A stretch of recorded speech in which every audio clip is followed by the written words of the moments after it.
हरे कृष्णा श्री प्रभु जी कृष्णा। सभी भक्तों का हार्दिक स्वागत है।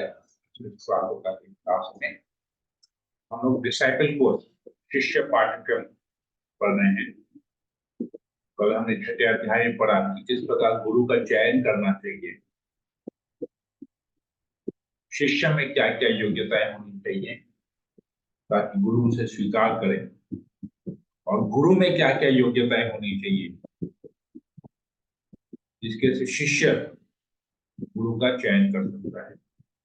बहुत डिटेल में हमने पढ़ा कि दो इंपॉर्टेंट मुख्य बातें हैं कि गुरु को शास्त्र का ज्ञान होना चाहिए और उसका आचरण कृष्ण भक्ति में उसकी निष्ठा होनी चाहिए। ये दो मुख्य बातें थी। इसके अलावा आचरण आचरण भी वैसा होना चाहिए, प्रचार भी वैसा होना चाहिए। तो ये सब क्वालिफिकेशंस, योग्यताएं हम गुरु के बारे में पढ़े, और शिष्य की योग्यताएं क्या होनी चाहिए उसके बारे में भी हमने पढ़ा। किस प्रकार जब वो इस्कॉन में किसी गुरु के आश्रय में जाता है तो उसको सबसे पहले प्रभुपाद का आश्रय लेना पड़ता है। 16 माला जब 4 नियम पालन, वो जब ऐसा पालन करता है तो उसके बाद वो गुरु के आश्रय में, दीक्षा गुरु के आश्रय में जाता है, जहां पर उसे फिर से यही कंटिन्यू करना पड़ता है और कुछ समय तक, मिनिमम 6 मंथ, 1 साल तक। उसके बाद वो दीक्षा के योग्य बन जाता है। गुरु के मूड को समझना पड़ता है कि किस प्रकार गुरु का मूड क्या है। गुरु का मूड समझने से क्या होता है, जब हमारी दीक्षा होती है तो हम गुरु को उसी भाव से, जो हमारे गुरु का मूड है सेवा भाव का, उसी भाव से हम गुरु की और प्रभुपाद की, पूरे इस्कॉन की, चैतन्य महाप्रभु के पूरे संकीर्तन मूवमेंट के प्रचार प्रसार में हम सहायता कर सकते हैं। तो गुरु का मूड जानना बहुत जरूरी होता है। और फिर किस प्रकार गुरु के आदेश, गुरु से एक पर्सनल आदेश लिया जाता है और उस आदेश को अपना लाइफ एंड सोल जैसे कहते हैं उसे बना दिया है, प्राण, जीवन प्राण उसको बना दिया है गुरु के आदेश को। तो जो गुरु के आदेश का पालन करेगा उससे सफलता गारंटीड है। 100% गारंटी उसको सफलता मिलेगी। प्रभुपाद स्वयं अपने उदाहरण से बताते हैं कि अगर मैं सक्सेस हुआ तो ये इसमें मेरा कोई श्रेय नहीं है, मेरी गुरु की कृपा थी। मैंने केवल अपने गुरु का आदेश पालन किया है जिससे मुझे सफलता प्राप्त हुई। तो ये हमारे लिए एक एग्जाम्पल सेट होता है कि किस प्रकार अगर गुरु कोई भी आदेश देता है तो हमको ये नहीं सोचना चाहिए कि अरे कैसे मैं कर पाऊंगा, गुरु ने तो इतना बड़ा बात बोल दिया, हमारी तो क्षमता के बाहर है। नहीं, मैं क्षमता के बाहर तो सब कुछ है, लेकिन उस कार्य को, उस आदेश को पूरा करने के लिए गुरु की कृपा भी हमको मिलती है, क्योंकि वो गुरु की कृपा भगवान की कृपा होती है जो गुरु के माध्यम से होती है। इसमें एक बहुत सुंदर उदाहरण आता है प्रभुपाद के। तो जीवन से हमने समझा कि किस प्रकार वो गुरु की कृपा से, गुरु ने उनको कहा पाश्चात्य देश में जाकर प्रचार करो, प्रचार की और सफल रहे। ये आदेश का जो परंपरा है ये भगवान श्री कृष्ण से प्रारंभ होता है। कैसे? जब कृष्ण का जन्म हुआ, सभी लोग जानते हैं कि जेल में, कारागृह में कृष्ण का जन्म हुआ चतुर्भुज रूप में। जब वो बालक का रूप धारण कर लेते हैं तो वो वसुदेव को, अपने पिता वसुदेव को कहते हैं कि मुझे लो अपनी गोद में और यमुना पार करके गोकुल में मुझे छोड़ के आओ। और गोकुल में यशोदा को, जो एक स्त्री ने, उसने एक स्त्री का जन्म दिया है, उस बच्चे को लेके वापस आ जाओ। तो उस समय जो परिस्थिति थी वसुदेव की कि वो जेल में बंदी बने हुए थे और बेड़ियों से जकड़े हुए थे। जेल के बाहर सिपाही थे बहुत सारे, यमुना में पानी इतना सारा था। तो कैसे संभव है? इन्होंने प्रश्न नहीं किया, इन्होंने बोला नहीं अरे कृष्ण तुम क्या कह रहे हो, तो मेरा अवस्था देख रहे हो, मैं बंदी बना हुआ हूँ, जेल के अंदर हूँ, बेड़ियों से बंधा हुआ हूँ, क्या कह रहे हो तुम, कैसे संभव होगा ये प्लान ए फेल है, प्लान बी के बारे में कुछ बताओ।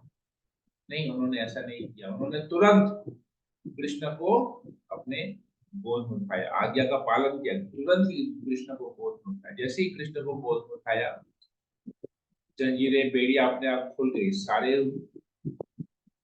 सिपाही सो गए वहां पर, गहरी निद्रा में चले गए, जेल का दरवाजा खुल गया, यमुना पार कर गए, वापस भी आ गए। तो ये होता है गुरु के प्रति श्रद्धा, कि कुछ नहीं समझ में आता है तो हमको गुरु से पूछ लेना चाहिए कि उस आज्ञा को कैसे करें। ना कभी नहीं बोलना चाहिए। जब हमको गुरु कोई आदेश देते हैं तो हमें कभी गुरु को ना नहीं बोलना चाहिए, उनसे पूछना चाहिए कि ये हम कैसे कर पाएंगे, आप बताइए। करूंगा जरूर, तो मुझे नहीं आता, आप गाइड कीजिए, आप मुझे बताइए ये कैसे करना है। तो ये होता है, इससे गुरु और शिष्य का संबंध स्थापित। तो ये सब हमने चर्चा किया। अब इसमें और भी कुछ बातें रह गई है, हम लोग आज उसके ऊपर चर्चा करेंगे। ओम ज्ञानातिमिरान्धस्य ज्ञानातिनाशनाय चक्षुरुन्मीलितं येन तस्मै श्रीगुरुवे नमः। नमो विष्णुपादाय कृष्णप्रेष्ठाय भूतले श्रीमते भक्तिवेदान्त स्वामिने नमः। नमस्ते सरस्वती देवी गौरवाणी शेष शून्य। जय श्री कृष्ण चैतन्य प्रभु नित्यानंद श्री अद्वैत गदाधर श्री सद्गुरु हरे कृष्णा हरे कृष्णा हरे राम हरे राम राम राम। जय।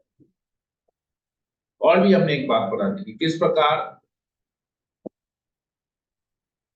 गुरु का चयन करने के लिए हमें पूरी आजादी, हमें कट्टरपन नहीं होना चाहिए या किसी के दबाव में आके गुरु का चयन नहीं कर। और साथ ही जब हम गुरु चयन करते हैं तो हमें शिक्षा गुरु को त्यागना नहीं चाहिए कि नहीं हमने अभी दीक्षा गुरु कर लिया तो दीक्षा गुरु ही अभी हमारे शिक्षा गुरु ही बन गए, जिस शिक्षा गुरु ने दीक्षा गुरु से मिला है उसको साइड कर दो, वो भी नहीं। तो यहाँ पर अभी आगे आता है, कम से कम 1 वर्ष तक संपर्क में रहे। सनातन गोस्वामी रचित हरि भक्ति विलास के अनुसार गुरु तथा शिष्य को 1 वर्ष तक संपर्क में रहना चाहिए। वार्तालाप के माध्यम से शिष्य यह जान सकेगा कि इस व्यक्ति को मैं अपना गुरु स्वीकार कर सकता हूँ, और गुरु भी यह जान पाए कि यह व्यक्ति मेरा शिष्य बनने योग्य है। इस प्रकार स्थापित संबंध मधुर होते हैं। तो गुरु के लेक्चर्स को हमको सुनना चाहिए, गुरु के जितने भी कथामृत हैं हमको हमको श्रवण करना चाहिए। अगर कभी कुछ ऐसा हो जो हमको समझ में नहीं आए उस कथा में या अपने निजी जीवन में कृष्ण भावनामृत को का एप्लीकेशन में अगर कहीं पर कोई दिक्कत है तो हमको तुरंत गुरु से वो प्रश्न करना चाहिए, चाहे वो क्लास में प्रश्न हो चाहे ईमेल के द्वारा हो, गुरु को प्रश्न करना चाहिए और गुरु से उसका आदेश लिया। तो कम से कम 1 साल तक ये चलना चाहिए, मिनिमम 1 ईयर, तभी गुरु का आप समझ पाएंगे। गुरु आपको भी समझ पाएगा, आपकी तकलीफों को भी समझ पाएगा, आपकी प्रॉब्लम्स को, अपने स्टेटस को, आपके भक्ति लेवल को सब कुछ समझ पाएंगे। कम से कम 1 वर्ष उनसे श्रवण करें, यही बात हमने बताया। अतः सही विधि यह है कि दीक्षा लेने से पहले 1 वर्ष अपने भावी गुरु के से श्रवण करें, और जब आश्वस्त हो जाए कि यह वे यही वे गुरु है जो मुझे शिक्षा दे सकते, तब गुरु स्वीकारें, अपनी सनक से नहीं। किसी को गुरु त्याग का विपदा अपने ऊपर नहीं लानी चाहिए। शास्त्र परामर्श देते हैं कि गुरु एवं शिष्य एक दूसरे को स्वीकारने से पहले अच्छी तरह परख लें आज जबकि साधारण घरेलू उपयोग की वस्तुएं भी जांच परख कर ली जाती हैं, केवल कोई अभागा नासमझ ही होगा जो अपने वास्तविक गुरु के चयन का प्रयास न करे। गुरु जो सब जीवों को के सच्चे मित्र होते हैं। तात्पर्य यह है कि किसी को गुरु त्याग की विपदा अपने ऊपर नहीं लानी चाहिए। यदि व्यक्ति विवेकशील है तो ऐसी स्थिति से बच सकता है। तो जब हम घर की रोजाना की चीजें जो इस्तेमाल करते हैं उसको हम चुन चुन के जांच परख के लेते हैं। एक्सपायरी डेट देखेंगे, प्रोडक्ट का क्वालिटी देखेंगे, प्राइस देखेंगे, अवेलेबिलिटी देखेंगे। जब हम सब कुछ देखते हैं तो क्यों गुरु चयन में क्यों हम जांच परख नहीं करेंगे? वो करना चाहिए, ताकि कल को ऐसा नहीं हो हड़बड़ाहट में गुरु कर दिए, कल को हमें गुरु को छोड़ना पड़े। सब बोलेगा नहीं हमारा गुरु का पटरी नहीं खा रहा है, बस तालमेल ठीक नहीं है, तो हम गुरु को छोड़ के दूसरा गुरु करेंगे, ऐसा नहीं चाहिए। सामाजिक रूढ़िगत गुरु नहीं स्वीकारने चाहिए। एक गंभीर शिष्य के लिए यह अति आवश्यक है कि वह शास्त्रों के निर्देशानुसार गुरु का चयन करे। श्री जीव गोस्वामी सलाह देते हैं कि वंश परंपरा अनुगत अथवा सामाजिक रूढ़िगत गुरु नहीं स्वीकारने चाहिए। व्यक्ति को वास्तविक आध्यात्मिक ज्ञान प्राप्त करने हेतु प्रामाणिक सुयोग्य गुरु ढूंढने का प्रयास करना चाहिए। तो वंश परंपरा अनुगत या सामाजिक रूढ़िगत, भाई ये तो हमारे समाज के ना गुरु यही है, हम इन्हीं को ही चयन करें। ये इसके पिता ना मेरे पिता के गुरु थे, तो अब इसका पुत्र मेरा गुरु बनेगा। या हम वंश से चला रहे कि यही हमारे गुरु हैं, आदि गुरु हैं, हम इन्हीं को ही जन्म से इनको गुरु स्वीकार करें। ऐसा नहीं होना चाहिए। वो गुरु प्रामाणिक है कि नहीं, संप्रदाय में है कि नहीं, ये हमको देखना बहुत जरूरी है। परंपरा में है कि नहीं, वो देखना बहुत जरूरी है। अपनी बुद्धि का उपयोग कर सही चयन करें।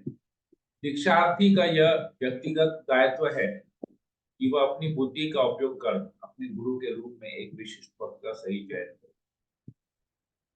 गुरु की अपने शिष्य को वापस भगवत धाम ले जाने की क्षमता के प्रति परिपक्व एवं सुदृढ़ श्रद्धा उपजने पर ही गुरु से दीक्षा लेनी चाहिए। एक पद की प्रगति का स्तर गुरु, साधु एवं शास्त्र इन आधिकारिक संदर्भों से जांचा जा सकता है। इस्कॉन में गुरु बनने का औपचारिक अनुमोदन मिलना इस बात का द्योतक है कि उस भक्त ने इस्कॉन नियमावली द्वारा निर्धारित प्राधिकार प्रक्रिया को सफलतापूर्वक पूरा किया है तथा कुछ वरिष्ठ भक्तों के निर्णय अनुसार वह भक्त इस्कॉन नियमावली के विहित मार्गदर्शक मानकों को पूरा करता है। तथापि यह अनुमोदित गुरु के भगवत साक्षात्कार के स्तर से संबंधित ज्ञान या प्रमाण के अर्थ में न लिया जाए, न ही दीक्षार्थी अपनी विवेक बुद्धि की अपेक्षा करे। तो इस्कॉन में जो भी गुरु बनता है, जो भी वैष्णव वरिष्ठ वैष्णव जब गुरु की पदवी पे आते हैं, तो इस्कॉन का एक गाइडलाइंस है, इस्कॉन के कुछ कठोर नियम है, कुछ नियमावली है, रूल्स एंड रेगुलेशंस है। उस रूल्स एंड रेगुलेशंस पर आधारित जब कोई वरिष्ठ वैष्णव योग्य बन जाता है तभी उसको गुरु की पदवी दी जाती है। तो ऑलरेडी इस्कॉन पूरे जांच पड़ताल करके मतलब अच्छी तरह से उस व्यक्ति को सही सटीक समय आने पर उनको गुरु की पदवी देता है। तो दीक्षार्थी जो दीक्षा लेने का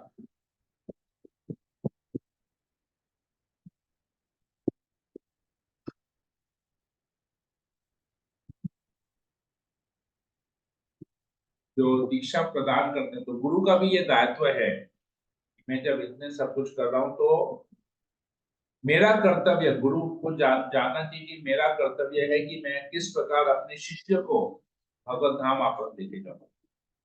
तो गुरु में वो क्वालिफिकेशन, वो कैपेसिटी होनी चाहिए। उस हिसाब से उसकी साधना बहुत उच्च स्तर की साधना होनी चाहिए, तभी उसे वो कृपा मिलेगी जिससे वो अपने शिष्य को भगवत धाम लेके जाए।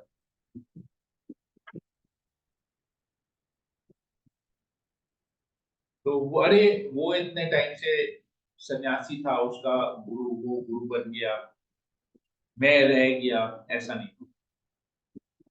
या मैं सन्यासी बनूंगा, मैं ना गुरु बनना चाहता हूं तो उसके लिए मैं ऐसा करूंगा, नहीं। साधना को इतना सटीक करना चाहिए कि जब हमारे गुरु हमको बोले गुरु बनो, तब हमको गुरु बनने का प्रयास नहीं करना है।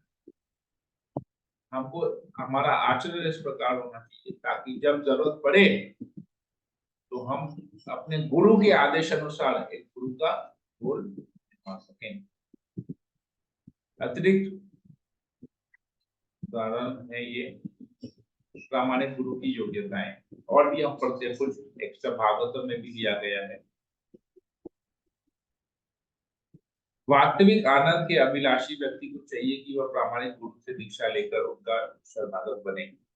प्रामाणिक गुरु की योग्यता यह है कि वह विचार विमर्श के द्वारा शास्त्रों के निष्कर्षों का साक्षात्कार कर चुके हैं तथा अन्य लोगों को भी इन निष्कर्षों का प्रत्यय दिला सके।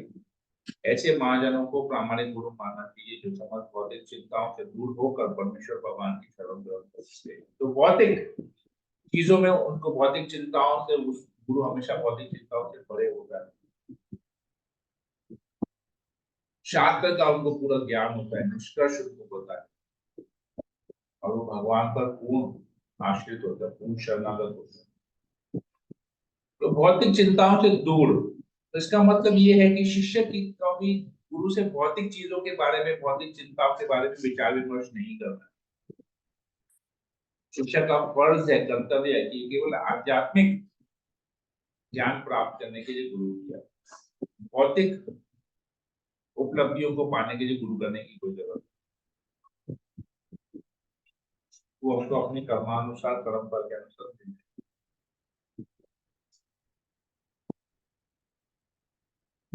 तो गुरु जब भगवान का प्रतिनिधि है, तो भगवान के पास भी जब हम जाते हैं तो भौतिक चीजों के मांगने की जरूरत नहीं है। गुरु से नहीं मांगते हैं, भगवान से नहीं मांगते। शिष्य को सावधानी पूर्वक एक उत्तम अधिकारी को अपना गुरु चुनना चाहिए। जब किसी व्यक्ति को अपने श्री कृष्ण के नित्य सेवक होने का साक्षात्कार हो जाता है तो वह कृष्ण सेवा के अतिरिक्त अन्य सब में रुचि खो देता है। वह सदैव कृष्ण का चिंतन करता है, हरिनाम का प्रचार करने के उपाय ढूंढता रहता है और समझ लेता है कि कृष्ण भावनामृत का विश्वव्यापी प्रचार करना ही उसका एकमात्र कार्य है। ऐसा व्यक्ति उत्तम अधिकारी कहलाता है और उसका छह प्रतिलक्षणों तथा की विधि से तत्काल स्वीकार लेना चाहिए। वास्तव में एक उत्तम अधिकारी भक्त को ही गुरु के रूप में स्वीकारना चाहिए तथा अपनी समस्त संपत्ति उन्हें अर्पित कर देनी चाहिए, क्योंकि शास्त्र देश के अनुसार, शास्त्र आदेश के अनुसार अपना सर्वस्व गुरु को अर्पण करना है। तो उत्तम अधिकारी को ही गुरु चुनना चाहिए, चाहे वो दीक्षा गुरु हो चाहे शिक्षा गुरु हो।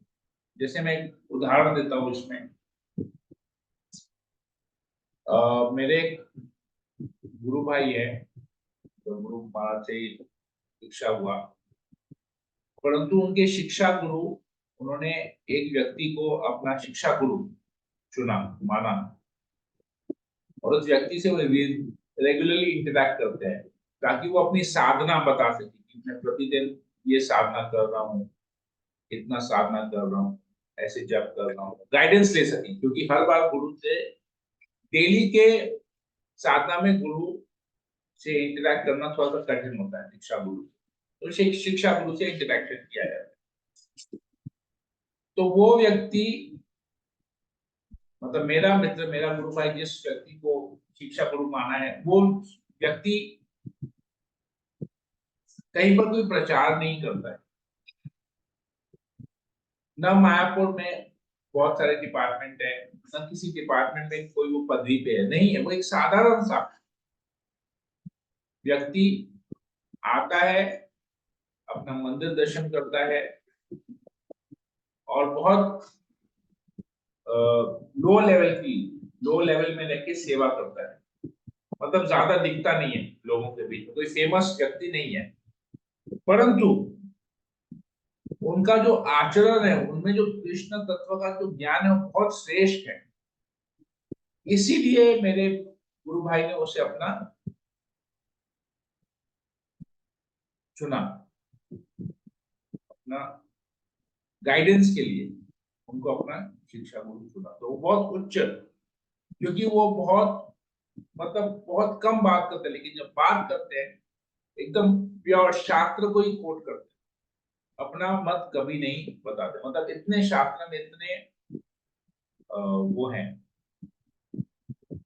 ज्ञान है उनको, तो हर एक चीज का वो शास्त्र के आधार पर हर प्रॉब्लम का सोल्यूशन देते हैं।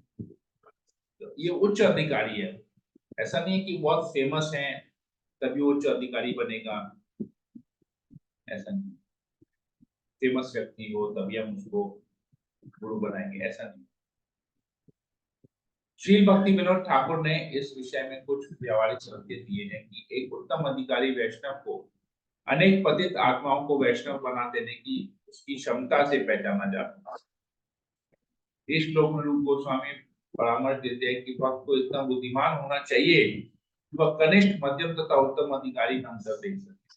उत्तम अधिकारी का स्तर प्राप्त किए बिना किसी को गुरु नहीं बनना चाहिए। कनिष्ठ या मध्यम अधिकारी को शिष्य बना सकते हैं, परंतु ये शिष्य भी समान स्तर पर हो तथा यह जान लेना चाहिए कि उनके अपर्याप्त मार्गदर्शन में वे जीवन की परिणति और अग्रसर नहीं हो सकते। अतः शिष्य को सावधानी पूर्वक उत्तम अधिकारी को अपना गुरु चुनना चाहिए। तो गुरु को भी उत्तम अधिकारी के लेवल पे होना चाहिए, और शिष्य का काम है कि उत्तम अधिकारी को ही अपना गुरु के रूप में स्वीकार करे, खुद गुरु नहीं बन जाए। भले नीचे के लेवल पे हो तो वैसे शिष्य भी फिर हमको वैसे ही मिलेंगे, हम उनका उद्धार नहीं करते। गुरु की विस्तृत परिभाषा नहीं चाहिए। गुरु क्या है, आपको इसकी विस्तृत परिभाषा नहीं चाहिए। अतः वैदिक ज्ञान आपको संकेत देता है तद विज्ञानार्थम। यदि आपको आध्यात्मिक जीवन का विज्ञान सीखना है, तद विज्ञानार्थम सब गुरु एवं अभिगच्छते मुंडकोपनिषद, यही हमने पहले भी पढ़ा। आपके गुरु के समीप जाना चाहिए। और गुरु कौन है? गुरु का अर्थ है भगवान का निष्ठावान सेवक। बहुत आसान है।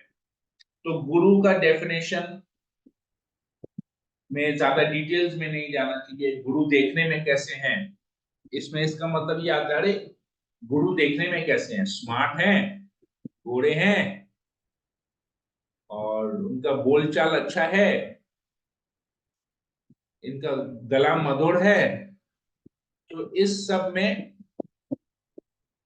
हमको ज्यादा नहीं होना चाहिए। अरे गुरु है तो स्मार्ट होना चाहिए, विश्व में फेमस होना चाहिए, उसके कम से कम 50,000 1 लाख शिष्य होने चाहिए, तभी मैं उसको स्वीकार करूँ। तो ये सब योग्यताएं नहीं देखनी चाहिए। भाई अमेरिकन होना चाहिए, रशियन होना चाहिए, ऑस्ट्रेलियन होना चाहिए, जापानीज होना चाहिए, चाइनीज होना चाहिए, एक स्टेटस बनेगा। क्या हमने एक अमेरिकन गुरु किया है, हमने एक चाइनीज गुरु किया, दिखा रहे हैं देखो मेरे गुरु चाइनीज है। ये सब क्वालिफिकेशन नहीं, हट्टे कट्टे हैं। मेरे गुरु ना 6 फीट हाइट है, अरे तुम्हारे गुरु तो 5 फुट 2 इंच है, नाटे नाटे। मेरे देखो 6 फुट वाले हैं जो बॉडी बिल्डर है, क्या ये सब नहीं। गुरु की परिभाषा ऐसी नहीं है। गुरु की परिभाषा है भगवान का निष्ठावान भक्त होना चाहिए, बस यही एक क्वालिफिकेशन। शास्त्र में ज्ञान और कृष्ण का निष्ठावान सेवक, निष्ठावान भक्त होना चाहिए। हरे कृष्ण। तो हम सेशन को यही एंड करते हैं। चैप्टर 7 हम कल फिर पढ़ेंगे, दीक्षा की प्रतिज्ञाएं। तो किसी बात को कोई प्रश्न हो क्या पूछ सकते हैं? हरे कृष्णा प्रभु जी। हरे कृष्ण। यस प्रभु जी, शिक्षा गुरु तो एक से अधिक भी हो सकते हैं ना? यस, हो सकते हैं। शिक्षा गुरु अनेक हैं, दीक्षा गुरु केवल एक ही होता है, हमने पहले ही पढ़ लिया था।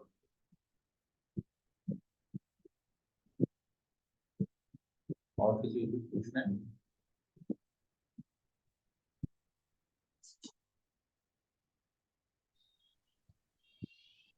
हरे कृष्णा प्रभु जी।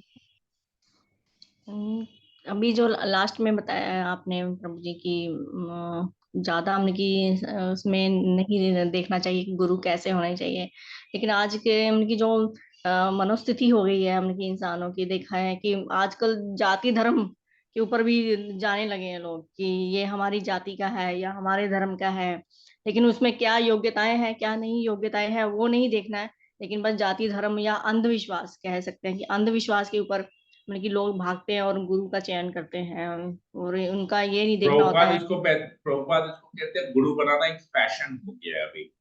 हम्म। फैशन, सबने गुरु किया है, अरे तुमने गुरु नहीं किया है, करो करो, चलो चलो चलो, मैं तुमको गुरु करा देता हूँ।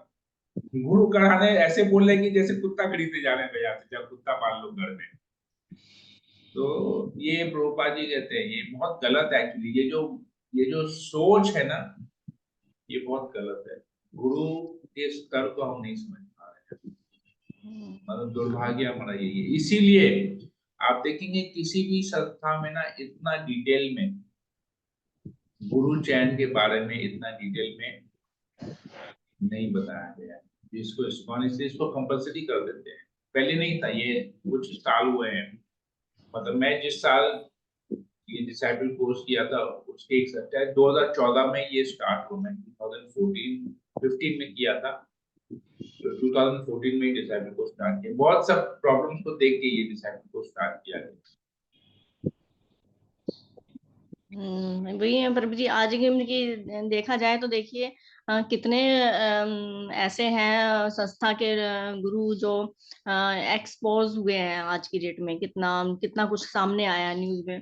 तो वो उनकी फिर भी इतना अंधविश्वास लोगों का, उनकी सोचिए कहाँ कहाँ लोगों की मनोस्थिति जा रही है और क्योंकि कैसे गुरु। ये नहीं किया ना सिस्टम, शास्त्र के आधार पे नहीं है ना, प्रॉब्लम यही है कि शास्त्र पर हाँ। आधारित कोई करता नहीं है, यही प्रॉब्लम। इसीलिए इस्कॉन में ये कोर्स कंपलसरी किया जाता है, ताकि आप बहुत सोच समझ के जांच परख के फिर वो सब करें। इस्कॉन सोचिए ये ऑप्शन देता है। कई लोग तो ये चीज से उनके पीछे ही भागने लगे हैं कि अरे वो देखो फलाने गुरु का ये हाल था, उन्होंने ऐसा कांड किया उसने ऐसा कांड किया, और हम लोगों का गुरु पे विश्वास उठ गया। हमने ऐसे हमने कि लोगों से भी हमने सुना है कि इवन हमारे घर के में भी कई है फैमिली क्योंकि मेंबर में गुरु ऐसे का हैं। चयन करते वक्त ठीक से डिसीजन नहीं लिया है, सब ज्ञान नहीं लिया है, इसलिए प्रॉब्लम। हाँ हाँ, कि अरे वो फलाने गुरु पे इतना केस चल रहा है, सब लोग गुरु ऐसे ही होते हैं, फलाना ढिमकाना ये वो।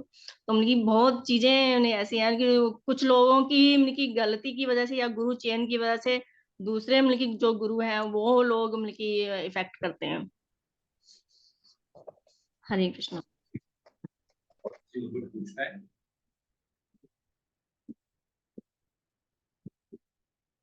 हरे कृष्णा प्रभु जी, दंडवत प्रणाम। प्रभु जी, कितना लोग बोलते हैं कि माने ब्राह्मण गुरु होने चाहिए, ये क्या ठीक है कि मतलब? ब्राह्मण होने चाहिए का मतलब क्या है? वैष्णव तो ब्राह्मण से ऊपर है। कितना लोग ऐसे वैष्णव तो बोलते ब्राह्मण हैं से भी ऊपर चले गया,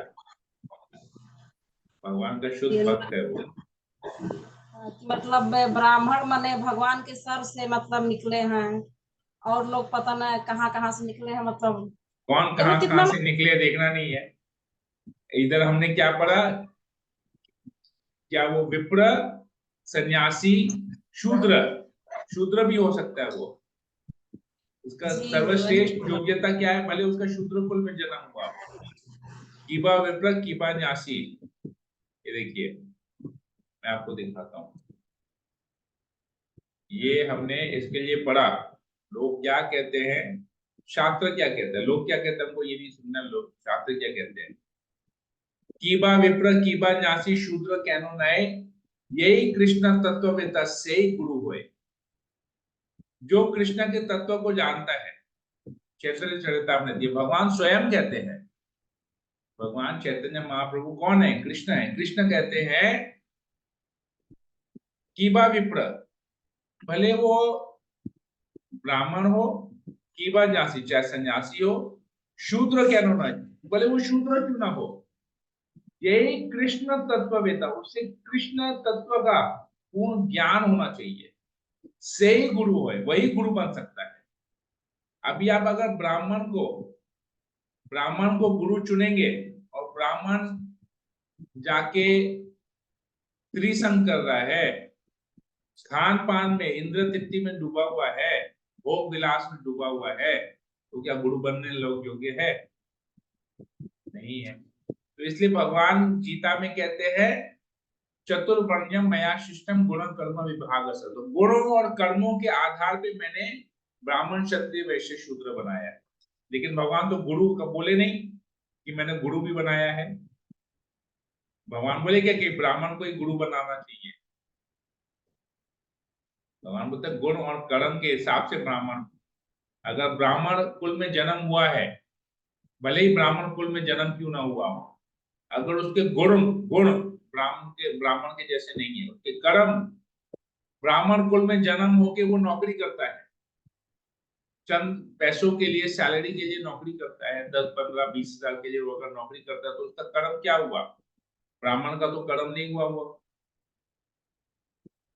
तो गुण और कर्म के हिसाब से व्यक्ति ब्राह्मण कहलाता है, जन्म के आधार पे नहीं होता है। भगवान तो गीता में स्पष्ट कह रहे हैं, तो फिर हम दूसरे लोगों की बात क्यों सुने?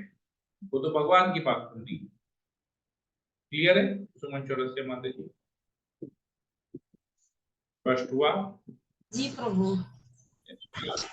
अरे हाँ मतलब अपने मतलब अपने कर्म से, अपने मतलब ज्ञान से आदमी उच्च कोटि में हो सकता है। यस, ऊंचा हो सकता है। आप अगर वैसी साधना करते, वैसा ज्ञान लेते हैं, आने वाले 10 साल अगर आप नियमों का बड़े कठोरता से पालन करते हैं तो आप भी गुरु बन सकते हैं। इस्कॉन में ऑप्शन है, आप गुरु बन सकते हैं। 10, 15 साल, 20 साल आप ऐसी योग्यता बनाइए शास्त्र के आधार पे, फिर आपके गुरु आपको बोलेंगे, चैतन्य महाप्रभु बोला हमारा आज्ञा गुरु वही है। जब आपके गुरु बोलेंगे आपसे तुमको गुरु बनना है तो आप गुरु बन जाएंगे, तो वैसी योग्यता होनी चाहिए। ठीक है, हरे कृष्णा प्रभु, दंडवत प्रणाम। और किसी को कुछ पूछना है? नहीं? ठीक है, तो फिर मैं सेशन को यही एंड करता हूँ। हरे कृष्णा कृष्णा कृष्णा हरे हरे, हरे राम राम राम हरे पंचाशत